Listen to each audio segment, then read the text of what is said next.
20 रुपए की नोट लें और उसके अंदर डाले तंबाकू और उसको लगाए आग। पिएंगे?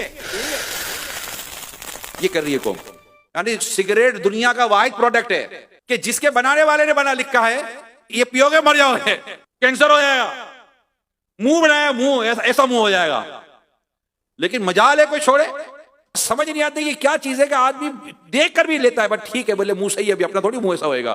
अरे अल्लाह के बंदे कितनों का मुंह हो गया ऐसा, गुटखा खाएंगे, पता है कि मुंह सड़ जाता है, कैंसर हो जाता है, मुंह में छाले पड़ जाते हैं, गड़े पड़ गए मुंह में, गाल सड़ गए, जबानें खत्म हो गई, होंठ सड़ गए, मगर ये मानता ही नहीं किसी की बात, समझता है मेरे को थोड़ी होगा। अब भाई हो गया, अच्छा जिससे हुआ है ना आप उससे जाकर पूछो, शायद वो भी ये कहेगा कि मेरा यही था कि मुझे नहीं होगा, हो गया। तो ये कैसा अक्लमंद इंसान है जो पैसे बर्बाद कर रहा है, सेहत बर्बाद कर रहा है, अपना सब कुछ बर्बाद कर रहा है। बदकिस्मती देखिए, इस सिगरेट पान और गुटखे की वजह से कई बदकिस्मत ऐसे जो रमजान मुबारक का रोजा नहीं रखते, ये रहा नहीं जाता, अल्लाह की पनाह।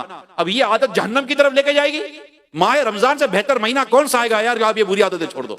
रमजान मुबारक में हम 12 से 13 घंटे तो रुके हुए ना, और 7-8 घंटे नींद कर रहे हैं, 7 घंटे भी नींद कर रहे हैं, तो 20 घंटे तो निकल गए ना यार। 20 घंटे रोक कर रखा है रमजान ने हमको, अब 4 घंटे की मेहनत करनी है, कोशिश करनी है, अल्लाह ने चाहा तो इस बुरी आदत से जान छूट जाएगी।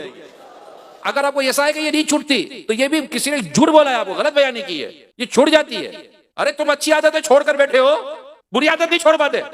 एक से एक अच्छी आदत छोड़ दी, एक से एक भलाई की आदत छोड़ दी, जो नहीं छोड़ना चाहिए था वो छोड़ दिया, और जिसे छोड़ना चाहिए तो उसे पकड़ के बैठे हो कि नहीं छोड़ूंगा तेरे को। खुद पर रहम करें, अपने सरमाए पर रहम करें। मैं तो कहता हूं अगर ये पैसे इस पर खर्ची ना करें, जो बचता है ना बचाएं। क्या पता यही रकम तुम्हें बचा कर तुम्हें रकम ऐसी काम आ जाए कि आका का बुलावा आ जाए तो मदीने चले जाओ यार, चले जाओ।